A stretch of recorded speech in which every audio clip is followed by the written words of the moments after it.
ಇಲ್ಲಿ ಪ್ರವಾಸ ನಿಮ್ಮ ಕಣ್ಣು ಮುಂದೆ ಇದೆ. ನಮ್ಮ ಬಹುದಿನಗಳ ಕನಸು ಮತ್ತೊಂದು ಕರ್ನಾಟಕ ಭವನ ಇವತ್ತು ಸಾಯಂಕಾಲ ಉದ್ಘಾಟನೆ ಆಗ್ತದೆ. ಸೊ ಆ ನಿಮಿತ್ತ ನಾನು ಬಂದೆ, ನಮ್ಮ ಮುಖ್ಯಮಂತ್ರಿಗಳು ಕೆಲವು ಸಚಿವರು ಕೂಡ ಬರ್ತಾ ಇದ್ದಾರೆ. ಸಾಯಂಕಾಲ ಅದನ್ನು ಉದ್ಘಾಟನೆ ಮಾಡ್ತೀವಿ. ಆ ಕಾರ್ಯಕ್ರಮಕ್ಕೋಸ್ಕರ ಬಂದಿದ್ದೀವಿ. ಸರ್, ಈಗ ಬಿಜೆಪಿ ಅವರು ಕರ್ನಾಟಕದಲ್ಲಿ ದೊಡ್ಡ ಮಟ್ಟದಲ್ಲಿ ಪ್ರತಿಭಟನೆ ಮಾಡ್ತಾ ಇದ್ದಾರೆ, ಅಹೋರಾತ್ರಿ ಧರಣಿ ಮಾಡ್ತೇವೆ ಅಂತ ಬೆಲೆ ಏರಿಕೆಯನ್ನ ಖಂಡಿಸಿ. ಪ್ರತಿಯೊಂದು ಕೂಡ ಬೆಲೆ ಏರಿಕೆ ಆಗಿದೆ. ಅಲ್ಲಿಯೂ ಆಗಿದೆ, ಕೇಂದ್ರ ಸರ್ಕಾರ ನಿಯಂತ್ರಣ ಅಲ್ಲಿಯೂ ಆಗಿದೆ, ಎರಡು ಕಡೆ ಆಗಿದೆ. ಇಲ್ಲ, ಎರಡು ಸಮಾನಾಂತರವಾಗಿ ನೋಡಬೇಕಾಗ್ತದೆ.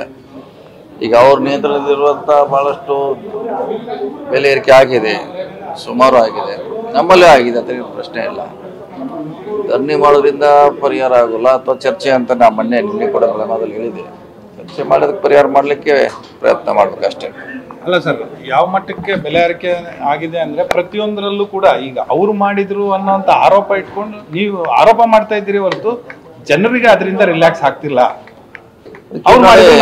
ಬೆಲೆ ಏರಿಕೆ ಮಾಡ್ಲಿಕ್ಕೆ ಅದು ಹೇಳಿದೆಲ್ಲ, ಇಂದು ಡಿಮಾಂಡ್ ಸಪ್ಲೈ ಸಂಬಂಧ ಇದ್ದೇ ಇರ್ತೈತೆ. ಅದನ್ನೆಲ್ಲ ನೋಡ್ಬೇಕಾಗ್ತದೆ, ಯಾಕೆ ಇರ್ತು, ಎದಕ್ಕೆ ಜಾಸ್ತಿ ಅಂತ ತಕ್ಷಣ ಹೇಳಲಿಕ್ಕೆ ನಮ್ ಕೂಡ ಯಾವುದೇ ಅಂಕಿ ಅಂಶಗಳಿರಲ್ಲ. ಅಂದ್ರೆ ಅದಕ್ಕೆ ಕೂತು ಚರ್ಚೆ ಮಾಡಿದಾಗ ಅದಕ್ಕೆ ಪರಿಹಾರ. ಬಿಜೆಪಿ 52,000 ಕೋಟಿಯಷ್ಟು ಹಣವನ್ನ ಗ್ಯಾರಂಟಿಗೆ ಸರ್ಕಾರ ಖರ್ಚು ಮಾಡ್ತಾ ಇದೆ. ಆ ಹಣವನ್ನ ಸರಿದೂಗಿಸ್ಲಿಕ್ಕೆ ಎಲ್ಲಾ ವಲಯದಲ್ಲೂ ಬೆಲೆ ಏರಿಕೆ ಮಾಡ್ತಾ ಇದೆ. ಅಲ್ಲ, ಕೇಂದ್ರ ಸರ್ಕಾರದಲ್ಲಿ ಯಾವುದೇ ಗ್ಯಾರಂಟಿಗಳಿಲ್ಲ, ಅಲ್ಲಿ ಹೆಚ್ಚಾಗ್ತದಲ್ಲ. ಕೇಂದ್ರ ಸರ್ಕಾರದಲ್ಲಿ ಯಾವುದೇ ಗ್ಯಾರಂಟಿಗಳು ಇಲ್ದಿದ್ರು ಕೂಡ ಅವರು ಕಾಲಕ್ಕೆ ಬೇರೆ ಬೇರೆ, ಈಗ ಮೆಟ್ರೋ ನೀವು ಹೇಳಿದ್ರಲ್ಲ ಡಬಲ್ ಆಯ್ತು, ಕಾಲಕ್ಕೆ ಡಬಲ್ ಆಯ್ತು.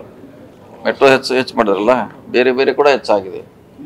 ಹಾಗಾಗಿ ಗ್ಯಾರಂಟಿಯನ್ನು ಅದಕ್ಕೆ ಹೋಲಿಸೋದು ಅವಶ್ಯಕತೆ ಇಲ್ಲ. ಗ್ಯಾರಂಟಿ ಬೇರೆ ವಿಷಯ, ಡೆವಲಪ್ಮೆಂಟ್ ಬೇರೆ ವಿಷಯ. ಸರ್, ಈಗ ಗ್ಯಾರಂಟಿ ವಿಚಾರವಾಗೇನೆ ಗ್ಯಾರಂಟಿ ಆದ ನಂತರದಲ್ಲಿ ಕೆಲವು ತಮ್ಮಲ್ಲಿನ MLA-ಗಳನ್ನೇ ಆರೋಪ ಮಾಡಿದ್ರು ಅನುದಾನ ಬರ್ತಾ ಇಲ್ಲ ಅಂತ ಹೇಳಿ. ಹಾಗಾಗಿ ಬಿಜೆಪಿ ಗ್ಯಾರಂಟಿಗಳಿಂದ ಈ ರೀತಿಯಾದಂತ ನೋಡಿ, ನೀವು ಅದಕ್ಕೂ ಇದಕ್ಕೂ ಕನೆಕ್ಟ್ ಇಲ್ವೇ ಇಲ್ಲ. ಗ್ಯಾರಂಟಿಗೆ ದುಡ್ಡು ಸಪ್ರೇಟ್ ಇದೆ, ಡೆವಲಪ್ಮೆಂಟ್ಗೆ ಸಪ್ರೇಟ್ ದುಡ್ಡಿದೆ.